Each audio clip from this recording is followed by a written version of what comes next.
Welcome back to the Extra Rep podcast, guys. I'm Josh. I'm Liam. So today we're going to go through food swaps for fat loss. So really important, these ones here.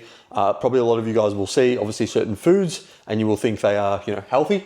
And then, of course, we find out then that some of these foods just contain a lot of calories as well. So this is just going to be mainly based on calories, but we'll obviously give you some nuance with protein and other macronutrients. But we think a really good thing will be to go through, maybe some basic, breakfast, lunch, dinner options, and then a few snacks as well, so you guys can start making just some better choices, especially when you're looking, in terms of a fat loss phase, because at the end of the day, guys, it is, about a calorie deficit, consuming less calories. So if we can do that more consistently and getting a better, variety or a different swap of your food, I think that'll be, a really good place for you guys to start understanding and start making those swaps to get better fat loss results. So we'll start with breakfast, Liam. What do you see, I guess, people, gravitate towards, and then what do you normally sort of swap it with when you coach people?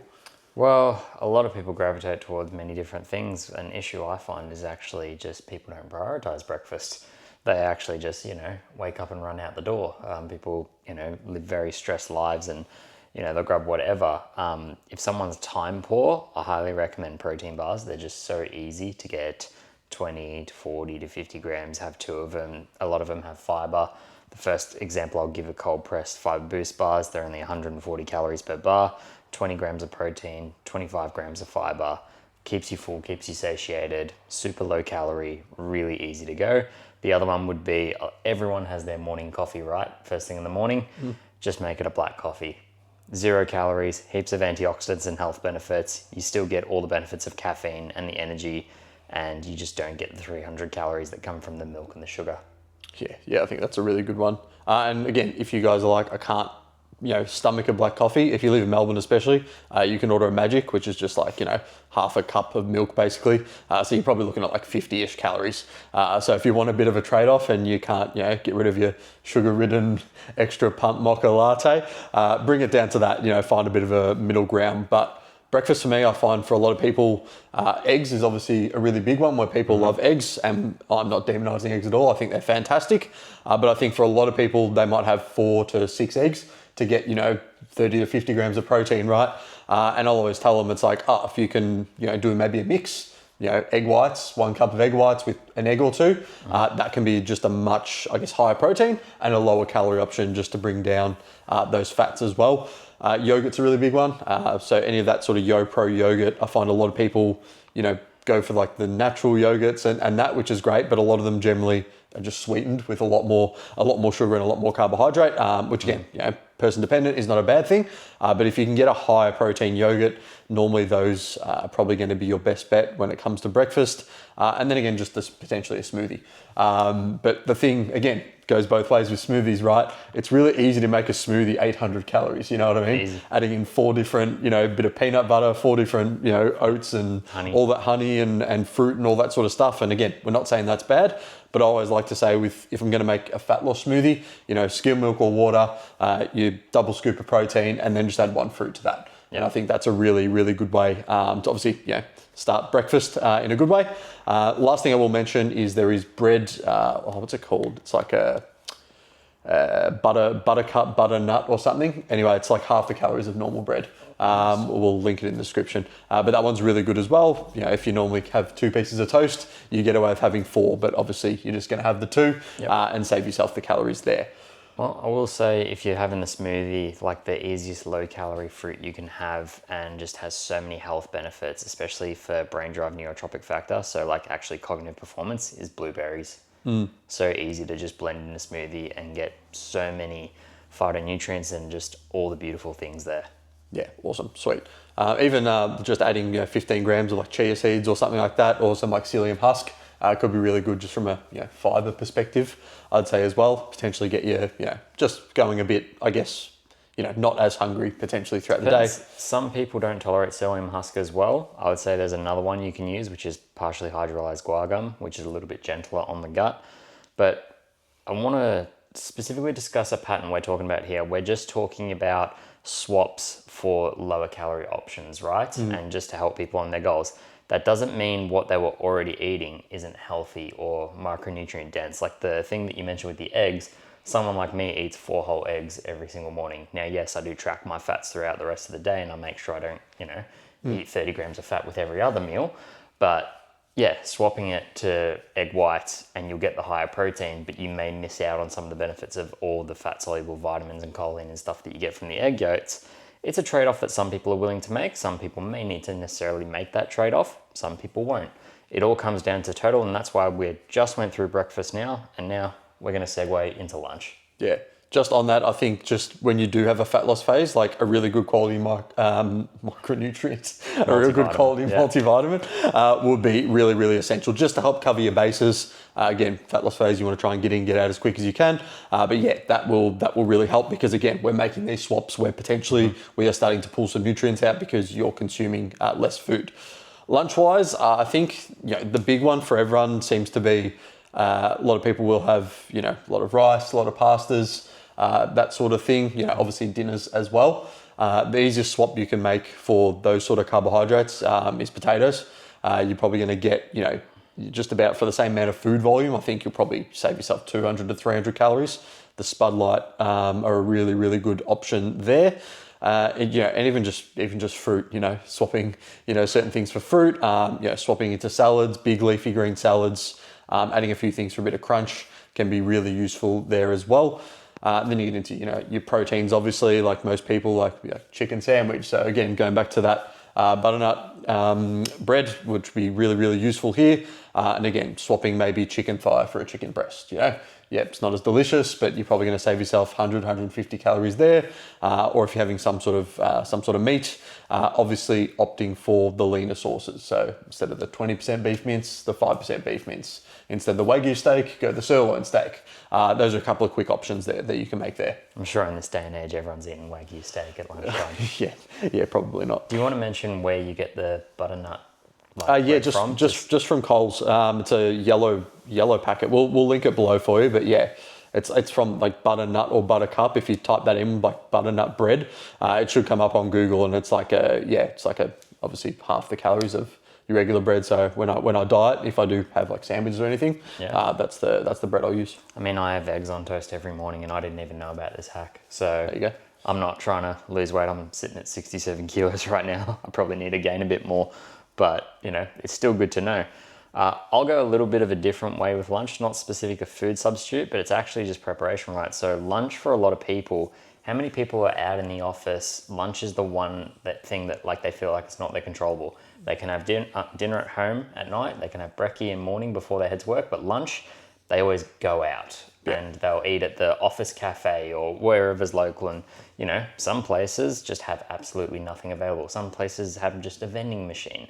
So I would say always with preparation, you can get things like Clean Eats AU meals, a My Muscle Chef meal, Coles Perform meals are even good. So like if you're not someone who's good at cooking, like you can still get really healthy vacuum sealed meals. And, yes, you're going to get microplastics from heating it up, but it's like, what's the trade-off? Not getting all the nutrition and potentially suffering rather than just a few microplastics that realistically you can just detoxify in your stool the next day. So yeah, actually preparing your lunch, and there's just a few different options I rambled off there that can just really help for if you're someone who's time poor, just buying them in advance or even just cooking in advance if you have the time. Yeah. And a lot of people, don't get me wrong, there's obviously a lot of places you can eat out for lunch, but I guarantee you've got a supermarket nearby. So, it's super easy to go in and grab one of those meals. It's also super easy to go in, even grab some like shredded chicken. You can grab a little salad packet. You can add yourself a little sauce or put some tuna into it or whatever. You can even just go the standard old tuna and rice, you know what I mean? Yep. Like it is...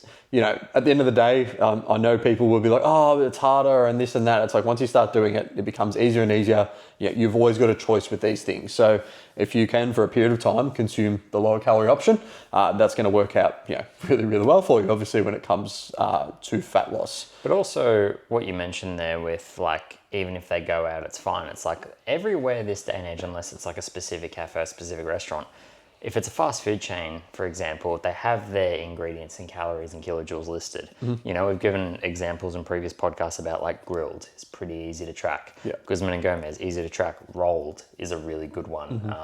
Mm-hmm. Very low calorie rice paper rolls with some good protein in them. So there's many options, right? It all just comes down to what your main goal is, and a little bit of thought and preparation. Yeah, and I think, like I said, it does go back to that thought and preparation. Like, my clients who get the best results are always the ones who are prepared.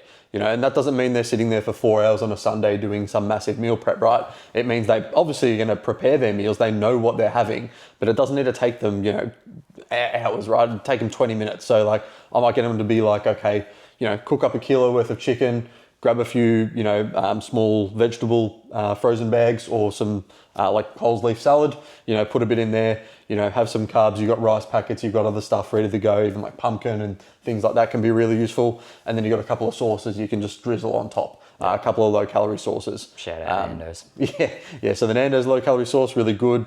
Sort of any mustard or sugar-free sauce is normally quite good as well. The A-Arm light sweet chili sauce, very, very good too. And then the Coles, was it buffalo barbecue sauce, which is now unavailable and I can't find it anywhere. Master Foods one? Yeah, so oh, really? Stuff you all, everyone who's been using it. So currently unavailable, so I've had to go back to my Nando's sauce and pay like $7. Well, there's another expensive option, which is CaloFit, and they're like $10, $11 a sauce, but they are good. Like, you got to admit. Yeah, no, they're great, but yeah, you won't catch me paying $11 for a sauce right now. Not in this economy anyway. That's fair. Dinner? Dinner, well, look, dinner's the exact same as lunch, right? It's like, a lot of people just separate breakfast from lunch and dinner. Like, lunch and dinner seem to be similar meals. Breakfast is something completely different. But honestly, dinner for me, I like to actually think a bit more further than dinner, right? Because I can just eat my veggies, rice, meat, all that stuff. But dessert's what gets most people, right? They always think about, what do I have after dinner for dessert? And I think we should actually segue, because we've given examples of lunch and stuff. We should segue into dessert, unless you've got specific ones for dinner you want to mention. But the healthy swaps for dessert, it's like, ice cream. It's like, you can eat a 1,200 calorie Haagen-Dazs, Ben & Jerry's pint, whatever, or you can eat a 300 calorie Halo Top. Mm-hmm. Yes, it's not going to taste the exact same, but it's going to satisfy the craving. There's Skinny Cow sundaes, which are like $7 a pack of 4, and they're 110 calories for a little sundae, right? Twisted minis, they're the little frozen yogurt ones, they're only 90 calories. Mm-hmm. There's so many good things. I can't stop mentioning it about No Shoe. They have all these no sugar desserts if you're craving banana bread, carrot cake, brownies. For those of you who watched my reel the other week, but it's like, these alternatives are just a third less of the calories and literally probably a ninth less of sugar in them. Like, they're 95% less. Yeah. So it's insane just how something still tastes really nice. It's satisfying that itch and you don't feel like you're dieting, but you're doing way less damage. Yeah, for sure. I'd add to that, paddle pops, really good. People think there's heaps of calories in them. There's about like 80 to 90 per that. A lot of those, like, if you think about it, like any sort of like icy pole base is always going to be, a bit lower calorie. So like, even I got some like Calippos the other day. Oh, yeah. And like, just one of the Calippo minis was like 80 calories as well. So that's a really good option. My biggest cheat code for like, feeling full and getting in is like the zero sugar jelly. Like the airplane jelly, the jelly light or whatever it is. It ends up being like 10 calories per like 200 gram serve. And even if you want, you can add some like, some flavored Greek yogurt to that and go to town. Coles have the no sugar peppermint and dark chocolate bars as well. They're about 50 calories each, but they also ruin my guts. So yours might be fine. Mine had them for a while and they just started not agreeing with me. But again, you can still have them sparingly. That was only because I was having them every night for like 4 months. But there's so many of them, guys. So you can really start having a look. We'll obviously go through some snacks as well, because I think that's a big one that gets a lot of people too. But what are your snack ideas? What do you normally snack on if you do? Well, I don't snack. Yeah. I'm an anti-snacker. But I do have a lot of clients that like, because the way I see it, snacking is always just a form of like lack of willpower or mispreparation, right? Like you're not hungry, you're peckish because you're either bored or you just feel like eating something to take your mind off something.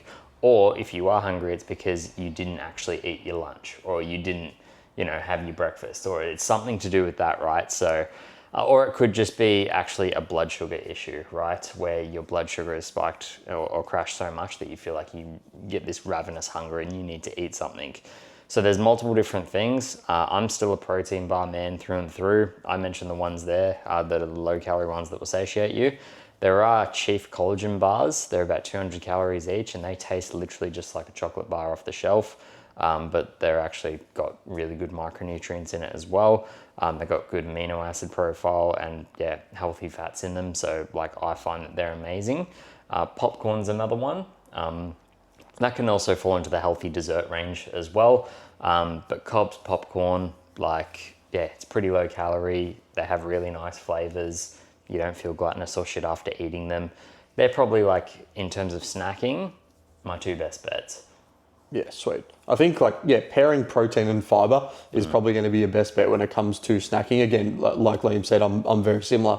I don't really think that snacking should be like a massive thing because, it means that generally throughout the meals you're having, brekkie, lunch and dinner, not that something's gone wrong, right? Because you're going to be hungry from time to time when you're dieting, especially depending on the severity of your deficit. But, if you're having, a 10 gram protein, 0 fiber breakfast, it's like, it's no wonder you're fucking starving by the time it even, gets to 10 a.m. or something and you're trying to have 3 coffees to try and, blunt that hunger. So it is something you really need to worry about. But I would say, pairing any sort of protein or protein bar, even a can of tuna, just pairing it with some fruit, some sort of fiber, and it can work really well for you. When it comes to obviously even just purchasing desserts and snacks and things like that, I think the more you can actually opt for the smaller packages, the better, because let's say for example you buy a 4-pack of Magnums, right? Or you can buy the tub. Good choice. Yeah, or you can buy the tub, right? So it's like, if you're going to start the tub, you're probably going to finish the tub, right? Whereas if you've got to go up and you've got to go unwrap another one, go get another one, you might go for a second one, right? But the chance of you actually going for a third and fourth are pretty low, I would say. Yeah, it's true. It's just like buying a 1 portion bar instead of a whole block of chocolate, right? Just eating the 1 bar does much less damage than the whole block. Yeah. And it makes you take your time, sit there, think about it. And the more barriers you can put into that sort of stuff, the better it's going to be. So if it's harder for you to then consume more calories because you have to get up off the couch, go unwrap something, bring it back. These are all little things, but they all do play, a really big part in your psychology. So, someone who's just buying, like I said, the tubs, chances of eating them much, much higher. So there's a little hack for you. Just make sure you're buying the individual packets because it really, really does make a difference. And then again, going back to your twisted minis, it's like you have 2 twisted minis. Who the fuck cares? You know what I mean? Exactly. Have a second one. It's not the end of the world. You've gone 80 calories over. You're not even going to worry about that by tomorrow. So it's just something to focus on there, guys. Anything else?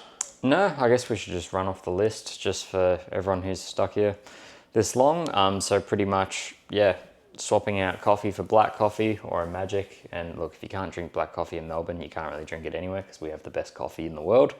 So we've got that. Then there's swapping eggs for egg whites, just swapping any breakfast in general for just something higher protein and higher fiber. Yogurt. Yep, yogurt, cold pressed protein bars, anything dessert wise from No Shoe for me. What were yours? Just swapping your meat. So your higher fat meats and poultry.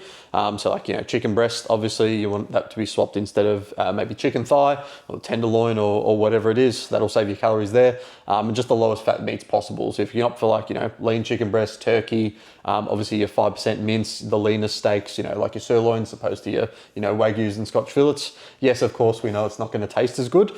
But one thing I will touch on here is taste at the end of the day, because a lot of people, the reason that they're craving all these foods is because they have them all the time, right? So a lot of the time I find, if I go and diet, right, and I just cut them out as opposed to even having that sort of dessert snack night. Yes, the first week is hard, but once I'm past that, I find it's like, I don't even crave these sort of things anymore. So once you get into that new routine of, more nutritious foods, all that, you'll start to not actually want those foods. And of course you can have them when you want. Sometimes I'll be like, I'll just have it because, whatever I want to. But a lot of the time I won't actually feel like having it. The thought doesn't really cross my mind. So I think that is a big one for you guys, is to have a bit of willpower still, understand that the foods you're eating or the foods you're sort of swapping to in terms of the healthier, lower fat foods are going to, sort of move your taste buds a bit, and you will get to a point where you start enjoying them a bit more. They become a bit more, bit more fun. And you start to not start to crave these other foods as often. Yeah. Sweet. Nothing to add there. Yeah. Awesome. All right, guys, I think that'll give you a really good rundown into some foods you can use to help set up your fat loss phase. Again, if you've got any questions, please message us on Instagram at Action Fitness Nutrition or at Coach Liam Murphy. Of course, you can message us at the Extra Rep Podcast on Instagram as well. But until next time, guys, we'll see you in the next podcast. See you guys.